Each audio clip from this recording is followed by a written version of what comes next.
thank you very much. It's an honor to have President Zelenskyy of Ukraine, and we've been working very hard, very close. So we've actually known each other for a long time. We've been dealing with each other for a long time, and very well. We had a little negotiation spat, but that worked out great. I think for both countries, I think for the world, actually, beyond both countries. And we have something that is a very fair deal. And we look forward to getting in and digging and working and getting some of the rare earth. But it means we're going to be inside, and it's a big commitment from the United States, and we appreciate working with you very much. And we will continue to do that. We have had some very good discussions with Russia. I spoke with President Putin, and we're going to try and bring this to a close. It's something that you want and that he wants. We have to negotiate a deal. But we've started the confines of a deal, and I think something can happen. The big thing is the number of soldiers, mostly at this point, but soldiers being killed. You're losing thousands of soldiers. On both sides, we're losing a lot of soldiers, and we want to see it stop. And we want to see the money get put to different kinds of use, like rebuilding. And we're going to be working very hard. But we've had a lot of very good conversations. I will say until we came along, the Biden administration didn't speak to Russia whatsoever. They didn't speak to anybody. They just allowed this to continue. And I will say that, I'll say in front of you, you've heard me say it 1,000 times, if I were president, this war would have never happened. We would have had a deal negotiated for you without having to go through what you've gone through. But your soldiers have been unbelievably brave. We've given them great equipment, but somebody has to use the equipment. They've been unbelievably brave, and we give them great credit. This was supposed to be over very quickly, and here we are 3 years later. So I give tremendous credit to your generals and your soldiers and yourself in the sense that it's been very hard fighting, very tough fighting. They're great fighters. And you have to be very proud of them from that standpoint. But now we want to get it over with. It's enough, right? We want to get it over with. So it's an honor to have you here. Thank you very much for coming. We're going to sign the agreement at the conference in the East Room in a little while, right after lunch. And we'll be having lunch together. We're also discussing some other things. And we appreciate everybody being here. It's somewhat of an exciting moment, but the really exciting moment is when they stop the shooting or we end up with a deal. And I think we're fairly close to getting that, and an honor to have you. And please, I'd like to say something. Yeah, thank you so much, Mr. President. Thank you for the invitation. And really, I hope that this first document, will be first step to real security guarantees for Ukraine, our people, our children. I really count on it. And of course, we count that America will not stop support. Really, for us, it's very important to support and to continue it. I want to discuss it with details further during our conversation, and of course, the infrastructure or security guarantees. Because for today, I understand what Europe is ready to do. And of course, I want to discuss with you what United States will be ready to do. And I really count on your strong position to stop Putin. And you said that enough with the war. I think that is very important, Ben, to say these words to Putin at the very beginning of war, because he is a killer and terrorist. But I hope that together we can stop him. But for us, it's very important to save our country, our values, our freedom, and democracy, and of course, no compromises with the killer about our territories, but it will be later. And of course, what I wanted, we spoke about it by phone with you about the drones production. We have very good drones production. I think the best one in the world for today because of the war. Yes, and of course, we need very much the air defense. You have the best air defense in the world, and really you helped us under attacks of Russians, and I want to speak how we can exchange the licenses. We're open to share the licenses of all our drones with you, of course, with the United States, and we need licenses for quick production of air defense. Even after the war, we need our nation to be calm, that we are secured. So that's why we need this air shield. And of course, about this I want to speak about the contingents. I think that France and UK already spoke to you, and we know that Europe is ready, but without the United States, they will not be ready to be as strong as we need. And the last point, last not least, about exchange, about our people and children. And you know that these crazy Russians, that they stolen 20,000 of children, Ukrainian children. They changed their names, they changed their families, relatives, and now they're in Russia. We want to bring them back, and really, it's a big dream, task, and goal for me, and our warriors. By the way, Mr. President, we released more than 4,000 warriors from Russian prison, but there are thousands more in the prison. I wanted to share with you some images, how it's just can I now? Yeah, please, Have I? please. Some minute, 1 minute, 1 minute. Just you to understand in what circumstances, in what situation they are, and what the attitude of Russia to our prisoners. That guys, just you before and after. And you see before and after, just you to understand. Now thousands of such guys, ladies and men, there, and that, so they don't eat, they beat them, and they, so they do a lot of bad things. So out of, even during the war, there are rules. Everybody knows there are rules during the war. So these guys, they don't have any rules. You see that, 50, 60 kilograms left, and a lot of such things. And I didn't want to show you what the changes with images of children, because I will share with you. And, I mean, it's looking tragic. Yep, that's tough stuff. I wanted very much to give you, and you see it. Yeah. This is pastor, by the way. They stolen pastors, because it's not Russian church. They stolen pastors and moved pastors to the prison. We, at the end of last year, we brought 3 pastors, and we could exchange them. This is pastor, you see. Yeah, that's tough. Yeah, so I mean, this I wanted to show you, and this. So thank you very much. We want to get that ended, right? Yeah, of course we And will. I think we will. And We have to, of course. do you have any questions, please? When you continue to ask you about the president, Thank you, Mr. President. With how much money is the U.S. going to put into the fund that is being created today, and how does this provide long-term security for Ukraine? Well, we don't know exactly how much, because we're going to be putting some money in a fund that we're going to get from the raw earth that we're going to be taking and sharing in terms of revenue. So it's going to be a lot of money will be made from the sale and from the use of raw earth. And as you know, our country doesn't have much raw earth. We have a lot of oil and gas, but we don't have a lot of the raw earth. And what we do have is protected by the environmentalists, but that can be unprotected. But still, it's not very much. They have among the best in the world in terms of raw earth. So we're going to be using that, using it for all of the things we do, including AI, and including weapons and the military, and it's really going to very much satisfy our needs. So it's something that just worked out really well. We have a lot of oil, and we have a lot of gas, but we don't have raw earth. So this has just about every component of the raw earth that we need for computers, for all of the things we do. This puts us in great shape. And long-term security for Ukraine. How does this provide? I think they're going to have great luck. I think once we make the agreement, that's going to be 95% of it. They're not going to go back to fighting. I've spoken with President Putin, and I feel very strong. I've known him for a long time, and I feel very strongly that they're very serious about it, and we'll make a deal. And when the deal is made, I don't think we talk about security. Everyone's talking about the other day, all they talked about was security. I said, let me make the deal first. I have to make the deal first. I don't worry about security right now. We have to have a deal, because right now, last week, 2,000 soldiers died on both sides. 2,000. And they're losing 1,000, 2,000, 3,000 a week. So as we sit here and we talk, people are getting shot and dying on the battlefield.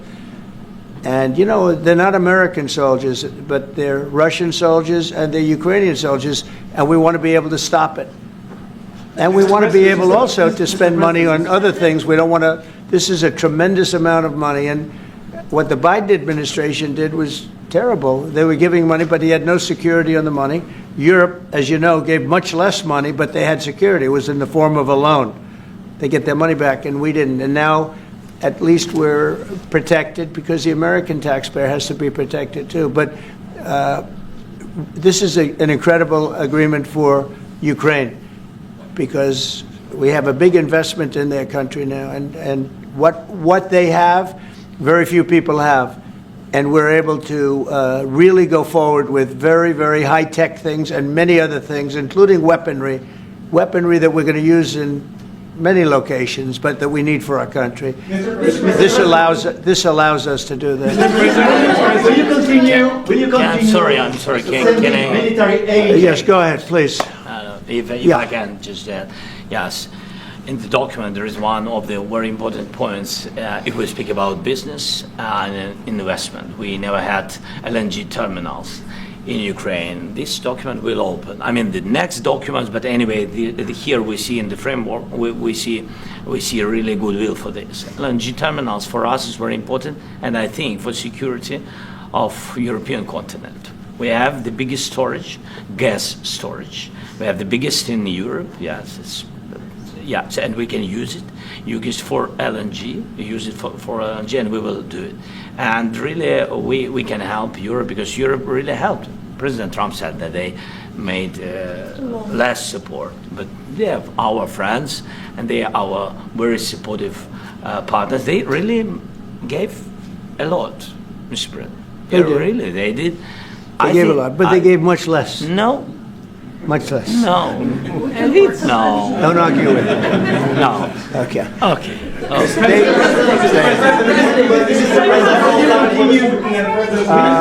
Yeah, please. Mr. President Trump, you have repeatedly called the deal with Ukraine as a historical one. And as a president of the United States, you make historical decisions in other issues which affect America and other world. So what place in the world history do you want to take? And do you associate yourself with any famous historical figures? Yeah, I'd say George Washington, Abraham Lincoln. I would say I'm far superior to George Washington and Abraham Lincoln. Now, you know I'm only kidding, right? Because when I say that, the fake news is going to go wild. They're going to say he considers himself to be better than Washington. But you never know. You never know. I don't compare myself to anybody. I'm here to do a job. We've had a great 35 days or whatever it might be, a month, a little more than a month. We've accomplished tremendous amounts. Not only this would be a very great achievement if we could get the war stopped and get them back to normalization. I think that's going to happen. We've had very good talks on both sides, as you know. But I think we've done a very good job, just generally. If you look at all of the things we've done in 30 days, they're saying there's never been a opening for a president. The first month, there's never been a first month like we've had. And this is one of the very important things. This, to me, is one of the most important things because we have tremendous death taking place as we speak, and I don't want to have that. You know, think of the parents, whether they're in Russia or Ukraine, think of the parents of all these people being killed needlessly. They came to our territory. Should have never started. This would have, if I were president, this would have never started. Mr.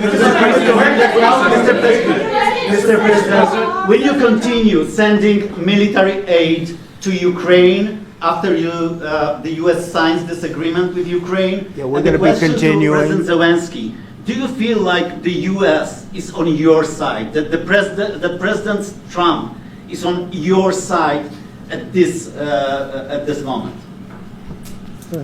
What do you think? He wants to know, do you think that, sort of a stupid question, because I guess we wouldn't be here if I wasn't. You know? But I think that the United States on our side from the very beginning of occupation, and I think that President Trump on our side, and of course, I'm sure that United States President will not stop support. This is crucial for us. It's important for us. Yes. And Putin, the president speaks about the people and the soldiers which are dying, but they came to our territory, they came to our land. They began this war, and they have to stop. And I think this is the question, with really the most important question. Can President Trump, I hope yes, with some other allies, to stop Putin, withdraw these enemies, our enemy, withdraw these troops from our land?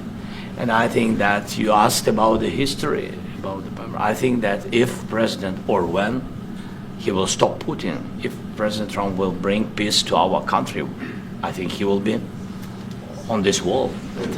We've had very, very good talks. What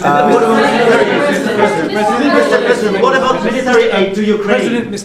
President Zelenskyy just said that there'd be no compromises with Vladimir Putin. I just wanted to ask both of you. Firstly, are there compromises that you think that President Zelenskyy is going to have to make? And President Zelenskyy, is there anything that you may be able to offer or bring to the table? For example, elections. Thank you. I think you're going to have to always make compromises. You can't do any deals without compromises. So certainly he's going to have to make some compromises, but hopefully they won't be as big as some people think you're going to have to make. That's all. It's all we can do. I'm here as an arbitrator, as a mediator to a certain extent between two parties that have been very hostile, to put it mildly. They've been very hostile. This has been a vicious war. This has been a vicious war. You know, it's a very level battlefield, and those bullets go out, and as I've said many times, we were talking about it with Pete, many times the only thing stopping those bullets is a human body. And in the case we're talking about, generally young human bodies are stopping a lot of bullets. It's dead level. That's why it's great farmland. It's great land. It's great farmland, but there's very little protection against the bullets that are being, and other things that are being shot. So all I can do is see if I can get everybody at the table and get an agreement. And I think we're going to end up with an agreement. Otherwise, I wouldn't probably be even here today. Mr. President, I've got two questions for you. You think ultimately your legacy will be the peacemaker and not the president that led this country into another war and ended foreign wars? And I've got a question. I hope it will. I mean, I hope I'm going to be remembered as a peacemaker. This would be a great thing if we could do this. I'm doing this to save lives more than anything else. Second is to save a lot of money, but I consider that to be far less important. So I hope I'm going to, thank you, Brian, for that question. It was a nice question. I hope I'll be known and recognized as a peacemaker. This would be a great thing to solve. This is a very dangerous situation. You know, this could lead to a third world war. This was headed in the wrong direction. If this election were lost, if we didn't win this election, and we won it by a lot, that was a mandate. We won every swing state. We won the popular vote by millions and millions of votes. We won everything. The districts, you look at the areas of red, take a look at a map. This was a big mandate, and this was one of the things. I said, we're going to get this thing settled. If we didn't win, I think this could have very well ended up in a third world war, and that would not have been a good situation. What was your second question? My second question for President Zelenskyy. No. Why don't you wear a suit? Why? Sorry? You're the highest level in this country's office, and you refuse to wear a suit. Just want to see, do you own a suit? Yeah, you have problems. A lot of Americans have problems with you not Really? respecting I don't have this such. office. I will wear a costume after this war will finish. Okay. Yes, maybe one, Maybe something like like this. yours. Yes, Yes, sir. That'd be great. maybe something better. I don't know. We will see. Maybe something cheaper than. Yeah. Thank you. Thank you. Thank you. Thank you, President Trump. You said Mr. yesterday. President, are you going to send more arms to Ukraine in case there's no peace? Yeah, we're going to have arms to Ukraine, yeah, sure. Hopefully I won't have to send very much, because hopefully we're going to have it finished. We're looking forward to finishing this quickly. We're not looking forward to sending a lot of arms. We're looking forward to getting the war finished so we can do other things. But we very much appreciate the agreement, because we needed what they had, and we're treating, you know, our country is now treated fairly. Biden didn't do that. He didn't know what the hell he was doing. This should have never happened. This should have never started. But, sure, the answer is yes, but hopefully we won't have to send much because I'm looking forward to getting it done quickly, very quickly. Does that mean you'll provide security guarantees, Mr. President? I don't want to talk about security yet because I want to get the deal done. You fall into the same trap like everybody else. A million times you say it over and over. I want to get the deal done. Security is so easy. That's about 2% of the problem. I'm not worried about security. I'm worried about getting the deal done. The security is the easy part. Security is very nice. Everybody stopped shooting. And now will Europe put people there? I know France is going to. I know the UK is going to. I know other countries are going to, and they happen to be right next door. We haven't committed, but we could conceivably. We have security in a different form. We'll have workers there digging, taking the raw earth so that we can create a lot of great product in this country. So in that sense, you have something, but we haven't determined that yet. I will say, in speaking to France and in speaking to, and they were here, as you know, last week and just the other day, they have committed to a lot of security. I don't think you're going to need much security. I think once this deal gets done, it's over. Russia's not going to want to go back, and nobody's going to want to go back. When this deal ends, I really believe this deal is going to be over. Question? Yeah, please go ahead. Thank you. Go ahead, please. Thank you so Yeah. much. Mr. President, thank you. Thank you. President Macron and Keir Starmer at the White House this past week, both of whom praised your courage and conviction to lead the pathway towards peace. Yes. Part of that involved, though, re-engaging with Russia in diplomatic relations, something that previous leaders lacked the conviction to do so. What gave you the moral courage and conviction to step forward and lead that? Well, I love this guy.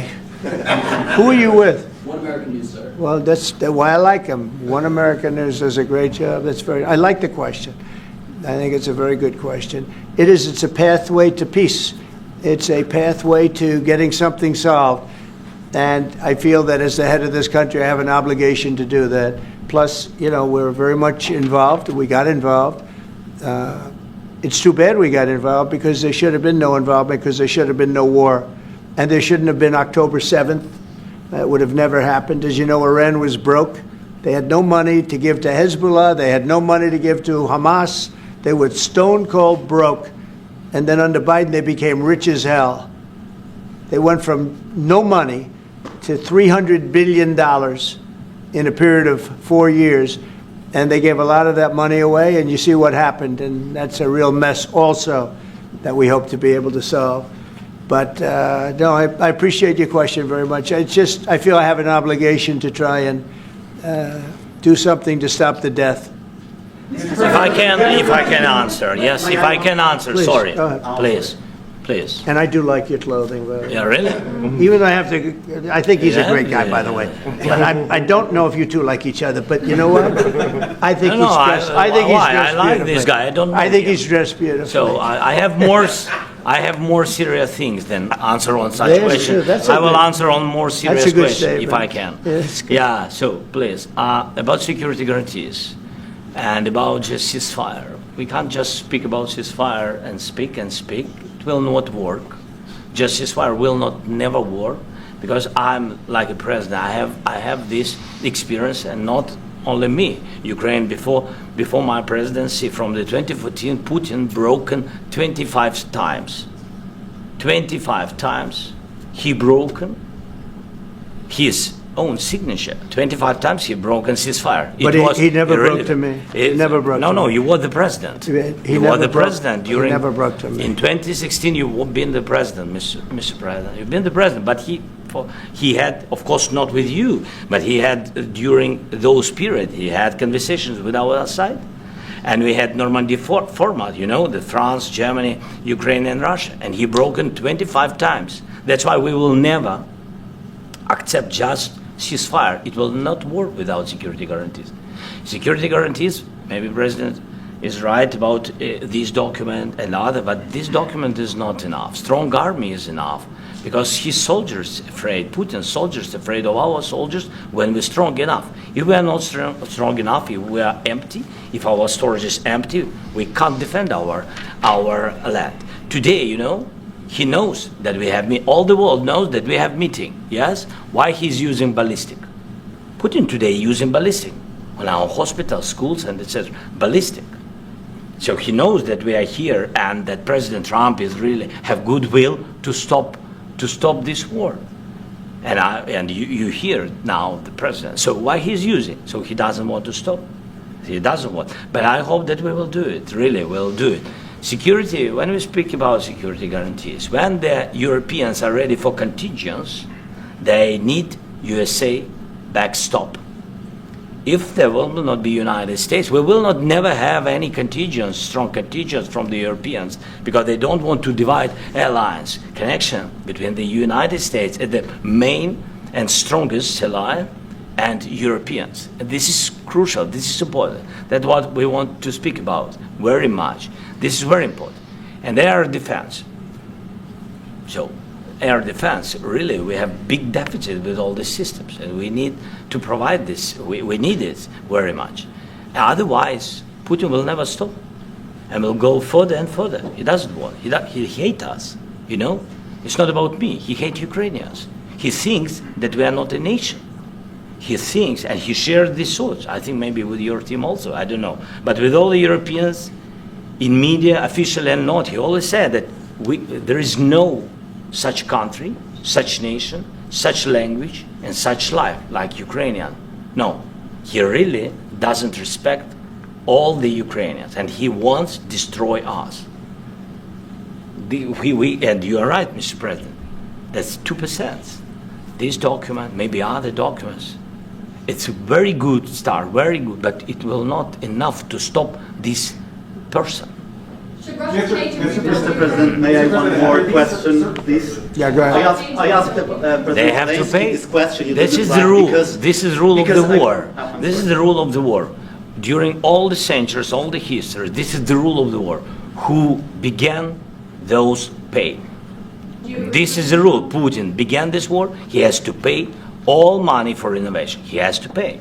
Of course, some Russian assets, what we have in Europe, about 300 billions, we can use them. We can use for innovation and buy military support from the United States also. We can do it, but it's not enough. It's Mr. not enough. President, I asked this question that you didn't like because I wanted to know. Go ahead, please. Wait 1 second. I asked this question that you didn't like because I wanted to know if you want to position yourself in the middle between Russia and Yes, Ukraine, or I do. on the Ukraine side. No, I'm in the middle. I want to solve this thing. I'm for both. I want to get it solved. And it's wonderful to speak badly about somebody else, but I want to get it solved. If we can solve it, great. If we can't solve it, they're going to have to fight it out, and who knows what's going to happen. But I want to see it get solved. May I follow up? One more question about U.S. troops in Europe. After Russian invasion of Ukraine, your predecessor sent additional troops to Eastern Europe, including Poland, my country. Yeah. Are you committed to keeping these troops on the eastern flank of NATO in the future? I'm very committed to Poland. I think Poland has really stepped up and done a great job for NATO. They, as you know, they paid more than they had to. They are one of the finest groups of people I've ever known. I'm very committed to Poland. What about Baltics? Poland's in a tough neighborhood, you know. What about the Baltics? The Baltics, they got a lot of, it's a tough neighborhood too, but we're committed. We're going to be very committed, and we're committed to NATO. But NATO has to step up, and the Europeans have to step up more than they have. And I want to see them equalize, because they are in for far less than we're in, and they should be at least equal. You understand that? Why is the United States, we have an ocean in between, why is the United States in for so much more money and other things as Europe? With that being said, and as you said, they've also been obviously very helpful, but we have put in far more than they have, and I think they should equalize. Mr. President, Yeah, please, go ahead. Ask you about the agreement again today. What changed between the first time that Secretary Bessent gave President Zelenskyy the agreement and today for the signing? We made a deal. So What was the I'm just, deciding factor? Or was there- I'm a business person. We made a deal. That's what changed. I didn't think we were going to make a deal, and we ended up making the deal, so that changed. You Mr. know? President, what and how do you envision a trilateral summit with President Zelenskyy and I don't know, but it's, well, they don't like each other, I can tell you that, okay? They do not like each other. This is not a love match, and it's unfortunate. That's why you're in this situation. The United States should not have allowed this to happen, okay? The United States, run by a man that didn't know much, I'm going to be very nice, run by an incompetent person, very incompetent person, should never have allowed this to happen. I've stopped wars. I've stopped many wars. My people will tell you, I stopped wars that nobody ever heard about. I stopped wars before they ever started. You can look at some of, I could give you a lot of nations that would tell you right now they were probably going to war. I could tell you right now there's a nation thinking about going to war on something that nobody in this room has ever even heard about. Two smaller nations, but big, still big. And I think I've stopped it. But this should have never happened. Mr. President, About sorry, just a second. About any negotiations. First of all, I want really to tell you, and I think that everybody understands that Ukraine, more than Ukrainians, nobody wants to stop this war. But at the future, any negotiations, it's understandable that two sides of the war, not Russia and the United States, because this is not the war between Russia and the United States. This is a war of Russia against Ukraine and Ukrainian people. So these two sides will be at the anyway will be at the negotiation table. Then of course United States, like the strongest partner of the Ukraine, and of course Europe. I think Europe is very important. I want to speak about it with the president. But yes, Europe is very important for us because we really defend Europe for today. All Europeans really recognize that we are defending line, and they have real life, and our people are dying. That's why they helped us. And also, it's about the need. Yes, between, like the president said, you have big, nice ocean. Yes, between us. But if we will not stay, Russia will go further to Baltics and to Poland, by the way. But first to the Baltics. It's understandable for them because they've been in the USSR. You know, they've been one of the republics of the USSR, and Putin wants to bring them back to his empire. It's a fact. And when he will go there, if we will not stay, you will fight. Your American soldiers, it doesn't matter, do you have ocean or not, your soldiers will fight. Mr. President, would you be willing to visit Ukraine, maybe Kyiv or Odessa, which is known to be a very Euro Black Sea? It was my question. Yeah. I don't want to talk about Odessa now.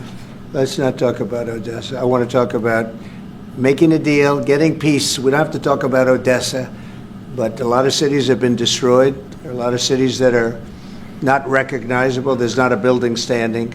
No, and a lot of things. Mr. President, you have to come and to look. No. We have very good cities. Yes, a lot of things have been destroyed, but mostly cities alive, and people work, and children go to school. Sometimes it's very difficult. Sometimes closer to front line, children have to go to underground schools or online. But we live. Ukraine is fighting, and Ukraine lives. This is very important. And maybe it's Putin is sharing this information that he destroyed us. No, he lost 700,000 people, 700,000 soldiers. He lost everything. Yes. So. Mr. President, when did you last speak? One more. I mentioned Mr. President, thank you. Please, Mr. go ahead. President, when did you last speak with President Putin, and what did he say that? A couple of days ago. And what did he tell you that gave you the assurance that he wanted peace? Well, that's what I do. My whole life is deals. I know pretty good. And I've known him for a long time. I've dealt with him for a long time. He had to suffer through the Russia hoax. You know, Russia was a hoax. It was all Biden. It was nothing to do with him. So he had to suffer through that, and he was able to do that. I think that he wants to make a deal, and he'd like to see it end. That's all I do. That's what I do. My whole life, that's what I do is make deals. And I'm in the middle of a mess because this is a real mess. It's a very dangerous one. If this doesn't get solved now, it's not going to get solved for a long time. So I hope we're going to get it solved. In the back, please. Thank you, Mr. President. Prime Minister Starmer claimed repeatedly that his government believes in free speech and was not engaged in censorship. But his country's government arrests people for memes and thought crimes, and even more worrisome is pressuring American companies to censor Americans on its behalf.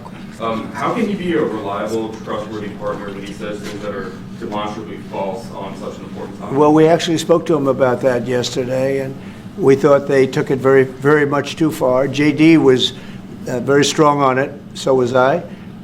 So was Marco. And we've been speaking to him about it. Marco, would you like to say something about that? We have concerns, obviously, with the conduct of those, particularly as it impacts Americans. And there's real concern that American speech, which is online, could fall into the hands of British or any country's jurisdiction. And so this is a point the Vice President made in Munich, and I think it's a very compelling one that unites us with Europe as much as anything else is these shared values, and one of them being free speech. And so if Americans are threatened by it, we're going to need to take action in that regard.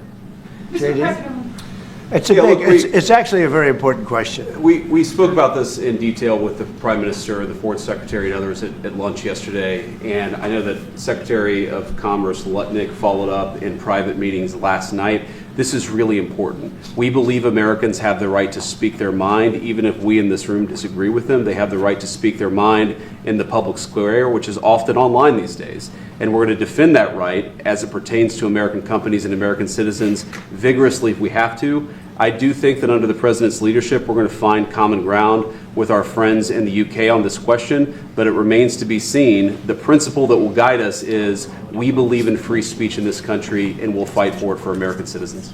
Mr. President, on the deal, is there any other oil and gas component to the deal? Is it all critical? A little bit.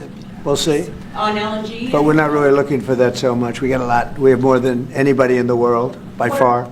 So no, we're not talking about it too much, but a little bit. I think it affects also, but for the most part, no.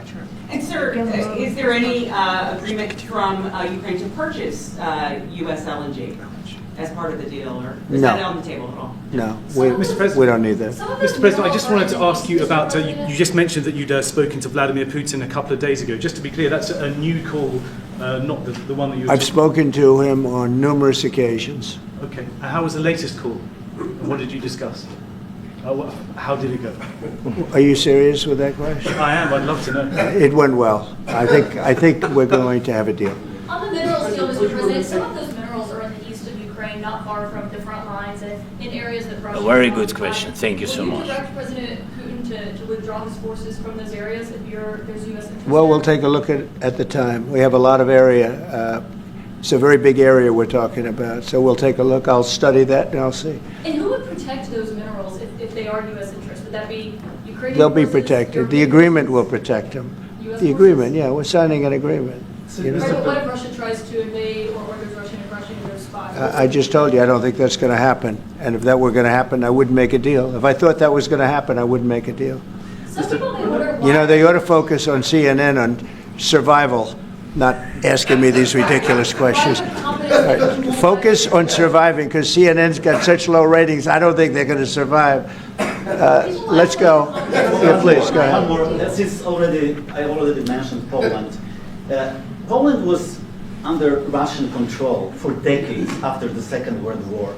When I was a kid, I looked at the United States not only as a most powerful country, richest country in the world, the country that has great music, great movies, great muscle cars, but also as a force for good.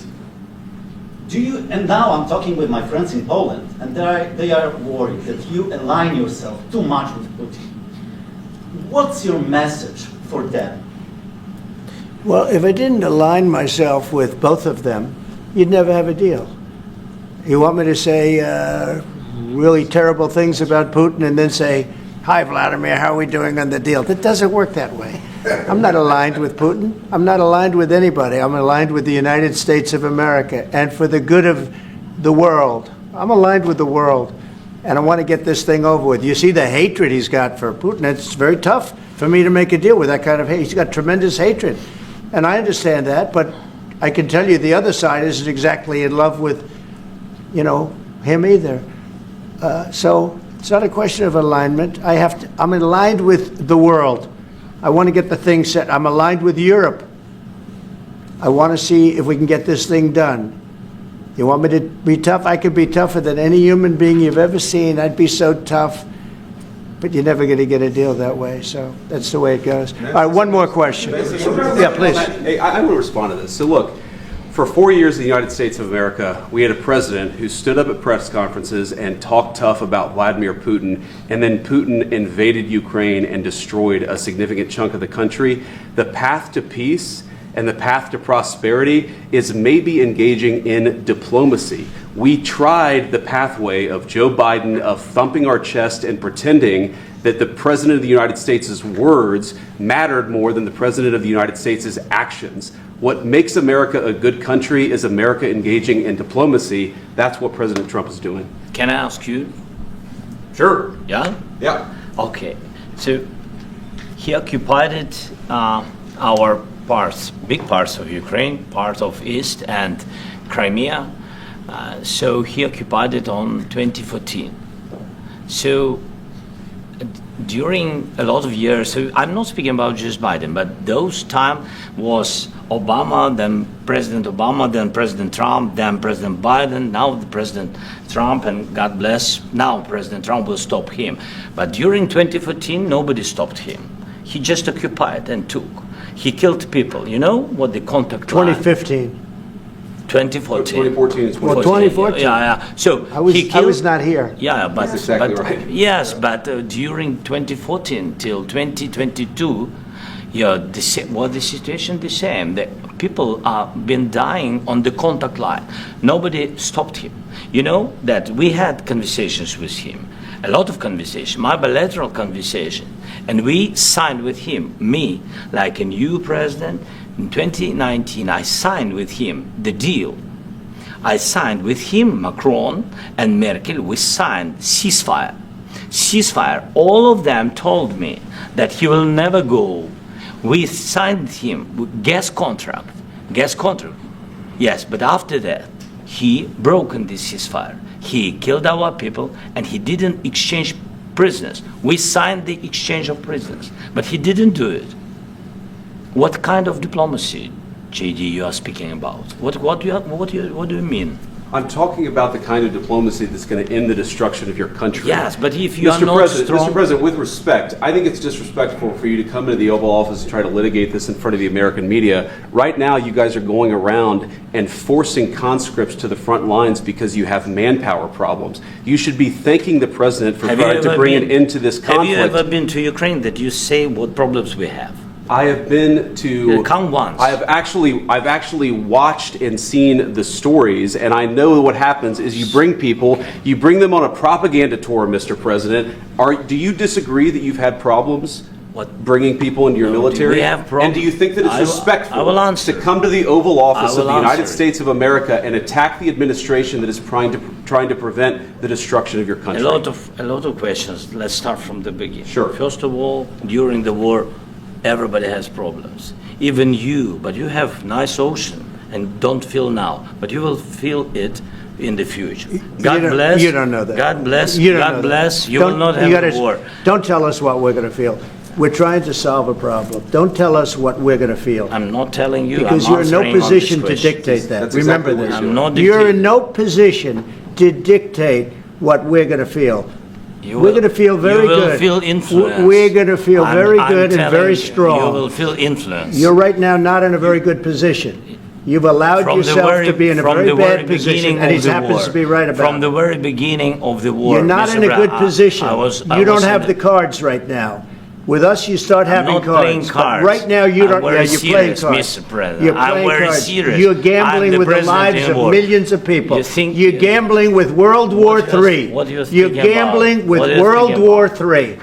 And what you're doing is very disrespectful to the country, this country. That's with back all to you. respect to your Far country. more than a lot of people said they respect. should have. Have you said thank you once? A lot of times. No, in this Even entire today. meeting, you said thank you. Even today. You went to Pennsylvania and campaigned for the opposition in October. Offer some words of appreciation for the United States of America and the president who's trying to save your country. Please, you think that if you will speak very loudly about the war, you He's can... not speaking loudly. He's not speaking loudly. Your country's in big trouble. Can I Wait a answer? minute. No. Can You've I done a lot answer? of talking. Your country is in big trouble. I know. You're not winning. I know. You're not winning this. I. You have a damn good chance of we are coming out staying, okay because of Mr. us. President, we are staying in our country, staying strong from the very beginning of the war. We've been alone, and we are thankful. I said thanks You haven't in been this alone. cabinet, You and haven't not been only alone. in this cabinet. We gave you, through I this said thank stupid you. president, $350 billion. You voted we gave for you your military president. equipment, You and you voted men for are your brave, president. but they had to use our military. What about West If you didn't have You our invited military me- equipment, You invited if me you to didn't speak. have our military equipment, this war would have been over in 2 weeks. In 3 okay? days, I heard it from Putin. In 3 days, this is something Maybe new. less. In 2 weeks, of course, yes. It's going to be a very hard thing to do business like this, I tell you. To say thank you. I said a lot of except times that thank there- you except to that- American people. Except that there are disagreements, and let's go litigate those disagreements rather than trying to fight it out in the American media when you're wrong. We know that you're wrong. But you see, I think it's good for the American people to see what's going on over here. I think it's very important. That's why I kept this going so long. You have to be thankful. You don't have the I'm cards. thankful. You're buried there. Your people are dying. tell you You're again, running low I on know. soldiers. Don't- Listen, don't please, you're running Mr. low President. on soldiers. It would be a damn good thing. Mr. And then President. then you tell us, I don't want a ceasefire. I don't want a ceasefire. I want to go and I want this. Look, if you could get a ceasefire right now, I tell you, you take it so the bullets stop flying and your men stop getting killed. Of course, we want to stop the war. But you're saying you don't want a ceasefire. But I said to you, I want a ceasefire. with guarantees. Because you'll get a ceasefire faster than an agreement. Ask our people about ceasefire, what they think. That wasn't it doesn't with matter me. for you what. That what wasn't this with me. nation- it That was wasn't with you. a guy named Biden, who was not a smart person. But this That is was your, with, this that was is with your Obama. president. It was your president. Excuse me. That was with Obama, who gave you sheets, and I gave you javelins. Yes. I gave you the javelins to take out all those tanks. Obama gave you sheets. In fact, the statement is Obama gave sheets and Trump gave javelins. You got to be more thankful, because let me tell you, you don't have the cards. With us, you have the cards. But without us, you don't have any cards. One more question to Mr. Vice President. I'm sorry. Going to be a tough deal to make, Um, because the attitudes have to change. What if Russia breaks ceasefire? What if Russia breaks these talks? What do you do then? I understand that it's a heated conversation right now. What are you but saying? what if She's asking, what if Russia breaks the ceasefire? What if anything? What if a bomb drops on your head right now? Okay? What if they broke it? I don't know. They broke it with Biden because Biden, they didn't respect him. They didn't respect Obama. They respect me. Let me tell you, Putin went through a hell of a lot with me. He went through a phony witch hunt where they used him and Russia. Russia. You ever hear of that deal? That was a phony Hunter Biden, Joe Biden scam. Hillary Clinton, Shifty Adam Schiff. It was a Democrat scam.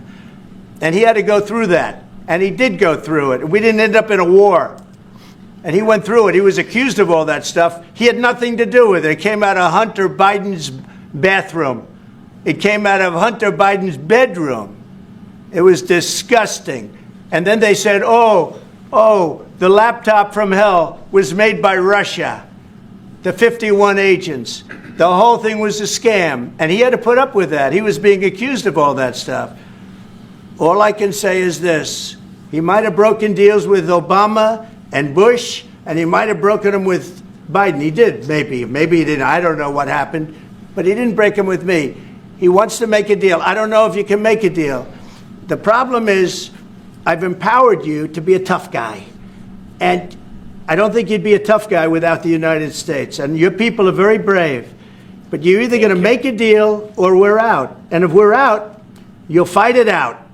I don't think it's going to be pretty, but you'll fight it out. But you don't have the cards. But once we sign that deal, you're in a much better position. But you're not acting at all thankful. And that's not a nice thing. I'll be honest, that's not a nice thing. All right, I think we've seen enough. What do you think? Huh? This is going to be great television, I will say that. All right. We'll see what we can do about putting it together. Thank you. Thanks.